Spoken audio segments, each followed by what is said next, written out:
Hi Year 3, happy Friday.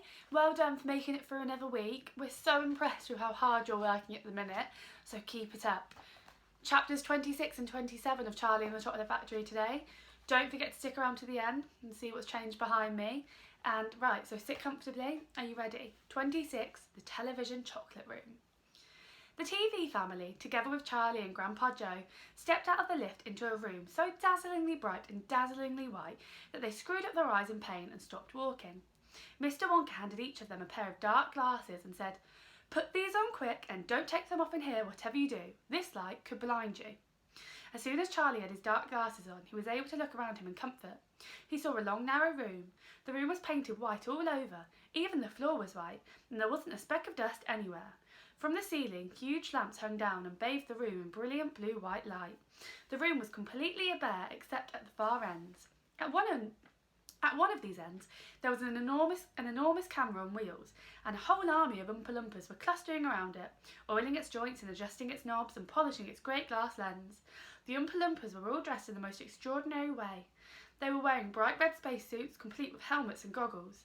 At least they looked like spacesuits, and they were working in complete silence. Watching them, Charlie experienced a queer sense of danger. There was something dangerous about this whole business, and the Oompa Loompas knew it. There was no chattering or singing among them here, and they moved about over the huge black camera slowly and carefully in their scarlet spacesuits. At the other end of the room, about 50 paces away from the camera, a single Oompa Loompa, also wearing a spacesuit, was sitting at the back table, gazing at a screen of a very large television set. "Here we go," cried Mr. Wonka, hopping up and down with excitement. "This is the testing room for my very latest and greatest invention, television chocolate." "But what is television chocolate?" asked Mike TV. "Good heavens, child, stop interrupting me," said Mr. Wonka. "It works by television. I don't like television myself. I suppose it's all right in small doses, but children never seem to be able to take it in small doses. They want to sit there all day long staring and staring at the screen." "That's me," said Mike TV. "Shut up," said Mr. TV. "Thank you," said Mr. Wonka. "I shall now tell you how this amazing television set of mine works. But first of all, do you know how ordinary television works? It's very simple. At one end, where the picture is being taken, you have a large cine camera, and you start photographing something. The photographs are then split up into millions of tiny little pieces, which are so small that you can't see them, and these little pieces are shot out into the sky by electricity. In the sky, they go whizzing around all over the place until suddenly they hit the antenna on the roof of somebody's house. They then go flashing down the wire that leads right into the back of the television set, and in there they get jiggled and joggled around until at very last, every single one of those millions of tiny pieces is fitted back into its right place, just like a jigsaw puzzle, and presto, the photograph appears on the screen." "That isn't exactly how it works," Mike TV said. "I am a little deaf in my left ear," Mr. Wonka said. "You must forgive me if I don't hear everything you say." "I said that isn't exactly how it works," shouted Mike TV. "You're a nice boy," Mr. Wonka said, "but you talk far too much. Now then, the very first time I saw ordinary television working, I was struck by a tremendous idea. 'Look here,' I shouted. 'If these people can break up a photograph into millions of pieces and send the pieces whizzing through the air and then put them together again at the other end, why can't I do the same thing with a bar of chocolate? Why can't I send a real bar of chocolate whizzing through the air in tiny pieces and then put the pieces together at the other end, all ready to be eaten?' 'Impossible,' said Mike TV. 'You think so?' cried Mr. Wonka. 'Well, watch this. I shall now send a bar of my very best chocolate from one end of the room to the other, by television. Get ready there. Bring in the chocolate.' So there's Mr. Wonka and Mike, and there's the Oompa Loompas bringing in a big bar of chocolate. Do you think he can do it? I think so. He is pretty good. Immediately, 6 Oompa Loompas marched forward, carrying on their shoulders the most enormous bar of chocolate Charlie had ever seen. It was about the size of the mattress he slept on at home. "It has to be big," Mr. Wonka explained, "because whenever you send something by television, it always comes out much smaller than it was when it went in. Even with ordinary television, when you photograph a big man, he never comes out on your screen any taller than a pencil, does he? Here we go then, get ready." No, stop, hold everything. You there, Mike TV, stand back. You're too close to the camera. These are very dangerous rays. They could break you up into a million tiny pieces in 1 second. That's why the Oompa Loompas are wearing spacesuits. The suits protect them. All right, That's better. Now then, switch on. One of the Oompa Loompas caught hold of a large switch and pulled it down. There was a blinding flash. "The chocolate's gone!" Grandpa Joe shouted, waving his arms. He was quite right. The whole enormous bar of chocolate had disappeared completely into thin air. "It's on its way," cried Mr. Wonka. "It is now rushing through the air above our heads in a million tiny pieces. Quick, come over here." He dashed over to the other end of the room where the large television set was standing, and the others followed him. "Watch the screen," he cried. "Here it comes. Look." The screen flickered and lit up. Then suddenly a small bar of chocolate appeared in the middle of the screen. "Take it," shouted Mr. Wonka, growing more and more excited. "How can you take it?" asked Mike TV. "It's just a picture on the television screen." "Charlie Bucket," cried Mr. Wonka. "You take it. Reach out and grab it." Charlie put out his hand and touched the screen, and suddenly, miraculously, the bar of chocolate came away in his fingers. He was so surprised he nearly dropped it. "Eat it," shouted Mr. Wonka. "Go on and eat it. It'll be delicious. It's the same bar. It's got smaller on the journey, that's all." "It's absolutely fantastic," gasped Grandpa Joe. It's a miracle." "Just imagine," cried Mr. Wonka. "When I start using this across the country, you'll be sitting at home watching television, and suddenly a commercial will flash onto the screen, and voice will say, 'Eat Wonka's chocolates. They're the best in the world. If you don't believe us, try one yourself. Now.' And you simply reach out and take one. How about that?" "Terrific," cried Grandpa Joe. "It will change the world." That's the end of chapter 26. Wow, I wish that happened to us. Sat there watching TV. If you, whatever food's on the TV, you could actually grab it and take it. Oh, that'd be lovely. Chapter 27, Mike TV is sent by television. Woo. Mike TV was even more excited than Grandpa Joe at seeing a bar of chocolate being sent by television.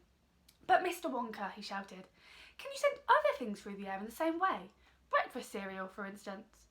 "Oh, my sainted aunt," cried Mr. Wonka. "Don't mention that disgusting stuff in front of me. Do you know what breakfast cereal is made of? It's made of all those little curly wooden shavings you find in pencil sharpeners. You could send it by television if you wanted to." "As you do chocolate?" asked Mike TV. "Of course I could."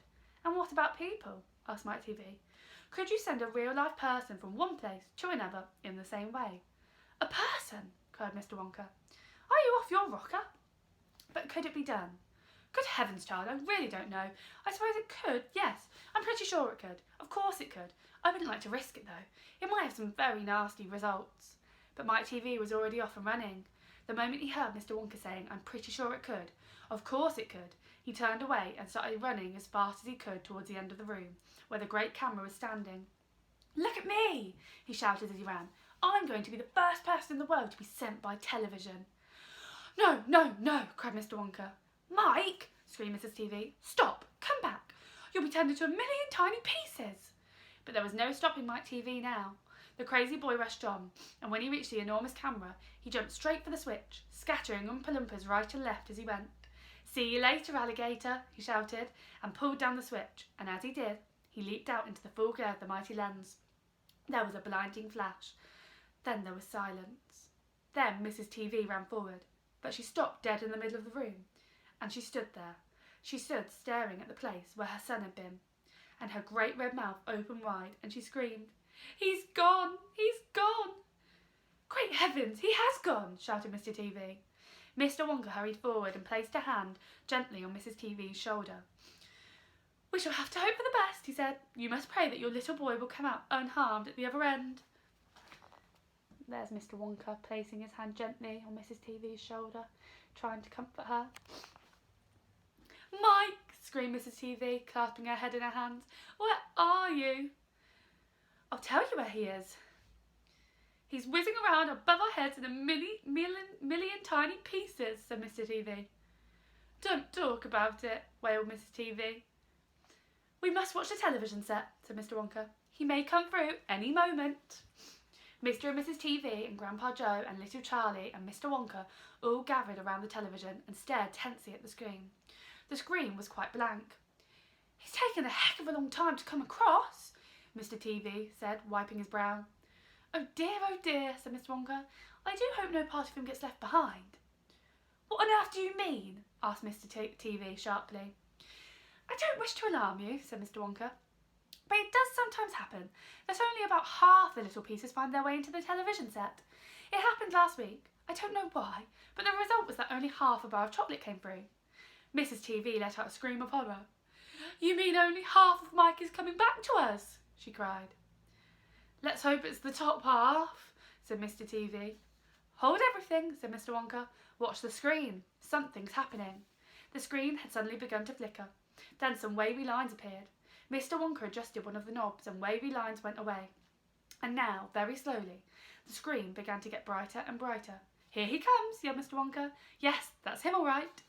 "Is he in one piece?" cried Mrs. TV. "I'm not sure," said Mr. Wonka. "It's too early to tell." Faintly at first, but becoming clearer and clearer every second, the picture of Mike TV appeared on the screen. He was standing up and waving at the audience and grinning from ear to ear. "But he's a midget!" shouted Mr. TV. "Mike!" cried Mrs. TV. "Are you all right? Are there any bits of you missing?" "Isn't he going to get any bigger?" shouted Mr. TV. "Talk to me, Mike!" cried Mrs. TV. "Say something! Tell me you're all right!" A tiny little voice, no louder than the squeaking of a mouse, came out of the television set. "Hi, Mum," it said. "Hi, Pop. Look at me. I'm the first person to ever be sent by television." "Grab him," ordered Mr. Wonka. "Quick!" Mrs. TV shot out a hand and picked the tiny figure of Mike TV out of the screen. "Hooray!" cried Mr. Wonka. "He's all in one piece. He's completely unharmed." "You call that unharmed?" snapped Mrs. TV, peering at the little speck of a boy who was now running to and fro across the palm of her hand, waving his pistols in the air. He was certainly not more than an inch tall. "He's shrunk," said Mr. TV. "Of course he's shrunk," said Mr. Wonka. "What did you expect?" "This is terrible," wailed Mrs. TV. "What are we going to do?" And Mr. TV said, "We can't send him back to school like this. He'll get trodden on. He'll get squashed." "He won't be able to do anything," cried Mrs. TV. "Oh, yes, he will," squeaked the tiny voice of Mike TV. "I'll still be able to watch television." "Never again," shouted Mr. TV. "I'm throwing the television set right out of the window at the moment we get home. I've had enough of television." And there's Mike on his mum's hand. Oh, he's tiny, isn't he? When he heard this, Mike TV flew into a terrible tantrum. He started jumping up and down on the palm of his mother's hand, screaming and yelling and trying to bite her fingers. "I want to watch television," he squeaked. "I want to watch television. I want to watch television. I want to watch television." "Here, give him to me," said Mr. TV, and he took the tiny boy and shoved him into the breast pocket of his jacket and stuffed a handkerchief on top. Squeals and yells came from inside the pocket, and the pocket shook as the ferocious little prisoner fought to get out. "Oh, Mr. Wonka," wailed Mrs. TV, "how can we make him grow?" "Well," said Mr. Wonka, stroking his beard and gazing thoughtfully at the ceiling, "I must say that it's a wee bit tricky, but small boys are extremely springy and elastic. They stretch like mad. So what we'll do, we'll put him in a special machine I have for testing the stretchiness of chewing gum. Maybe that will bring him back to what he was." "Oh, thank you," said Mrs. TV. "Don't mention it, dear lady." How far do you think he'll stretch?" asked Mr. TV. "Maybe miles," said Mr. Wonka. "Who knows? But he's going to be awfully thin." "Everything gets thinner when you stretch it." "You mean like chewing gum?" asked Mr. TV. "Exactly." "How thin will he be?" asked Mrs. TV anxiously. "I haven't the foggiest of ideas," said Mr. Wonka. "And it doesn't really matter anyway, because we'll soon fasten him up again. All we'll have to do is give him a triple overdose of my wonderful super vitamin chocolate. Super vitamin chocolate contains huge amounts of vitamin A and vitamin B. It also contains vitamin C, vitamin D, vitamin E, vitamin F, vitamin G, vitamin I, vitamin J, vitamin K, vitamin L, vitamin M, vitamin N, vitamin O, vitamin P, vitamin Q, vitamin R, vitamin T, vitamin U, vitamin V, vitamin W, vitamin X, and vitamin Y, and believe it or not, vitamin Z. The only two vitamins it doesn't have in it are vitamin S, because it makes you sick, and vitamin H, because it makes you grow horns on the top of your head, like a bull. But it does have it in a very small amount of the rarest and most magical vitamin of all, vitamin Wonka. "And what will that do to him?" asked Mr. TV anxiously. "It'll make his toes grow out until they're as long as his fingers." "Oh no," cried Mrs. TV. "Don't be silly," said Mr. Wonka. "It's most useful. He'll be able to play piano with his feet." "But Mr. Wonka—" "No arguments, please," said Mr. Wonka. He turned away and clicked his fingers 3 times in the air. An Oompa Loompa appeared immediately and stood beside him. "Follow these orders," said Mr. Wonka, handing the Oompa Loompa a piece of paper on which he had written full instructions. "And you'll find the boy in his father's pocket. Off you go. Goodbye, Mr. TV. Goodbye, Mrs. TV. And please don't look so worried. They all come out in the wash, you know, every one of them." At the end of the room, the Oompa Loompas around the giant camera were already beating their drums and beginning to jog up and down to the rhythm. "There they go again," said Mr. Wonka. "I'm afraid you can't stop them singing." Little Charlie caught Grandpa Joe's hand, and the 2 of them stood beside Mr. Wonka in the middle of the long, bright room, listening to the Oompa Loompas. There they are on the camera, getting ready to sing. And this is what they were singing. "The most important thing we've learned so far as children are concerned is never, never, never let them near your television set. Or better still, just don't install the idiotic thing at all. In almost every house we've been, we've watched them gaping at the screen. They loll and slop and lounge about and stare until their eyes pop out. Last week in someone's place we saw a dozen eyeballs on the floor. They sit and stare and stare and sit until they're hypnotised by it. Until they're absolutely drunk with all that shocking, ghastly junk. Oh yes, we know it keeps them still. They don't climb out the windowsill. They never fight or kick or punch. They leave you free to cook the lunch and wash the dishes in the sink. But did you ever stop and think? To wonder just exactly what this does to your beloved tot? It rots the senses in the head. It kills imagination dead. It clogs and clutters up the mind. It makes a child so dull and blind. He can no longer understand a fantasy, a fairyland.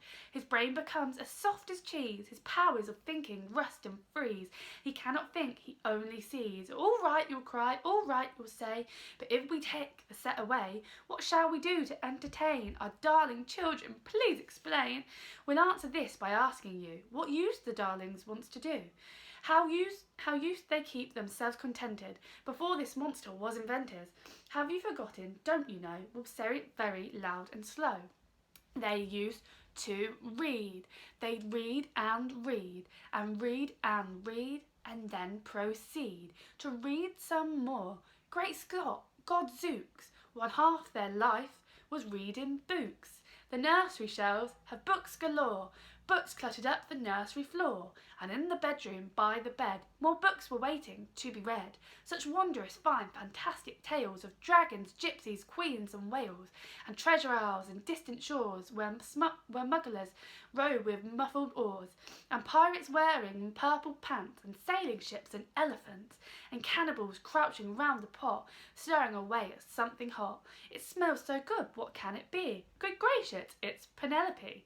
The younger ones had Beatrix Potter with Mr. Todd the dirty rotter, and Squirrel Nutkin, Pigling Bland, and Mrs. Tiddlywinkle, and just how the camel got his hump, and how the monkey lost his rump, and Mr. Toad, and bless my soul, there's Mr. Rat and Mr. Mole. Oh books, what books they used to know, those children living long ago. So please, oh please, we beg, we pray, go throw your TV set away, and in its place you can install a lovely bookshelf on the wall. Then fill the shelves with lots of books, ignoring all the dirty looks, the screams and yells, the bites, the kicks, and children hitting you with sticks. Fear not, because we promise you that in about a week or 2 of having nothing else to do, they'll now begin to feel the need of having something good to read. And once they start, oh boy, you watch the slowly growing joy that fills their hearts. They'll grow so keen, they'll wonder what they'd ever seen in that ridiculous machine, that nauseating, foul and clean, repulsive television screen. And later, each and every child will love you more for what you did. P.S. Regarding Mike TV, we very much regret that we shall simply have to wait and see if we can get him back his height, but if we can't, it serves him right. And that's the end of chapter 27. I think it does serve him right, because they did warn him, didn't they? They told him, but he didn't listen.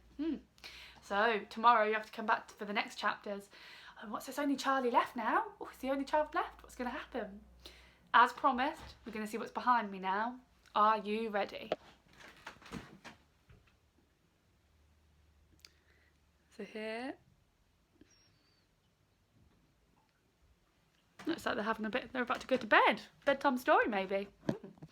Right, I'll see you tomorrow, Year 3. Thanks for listening. Bye.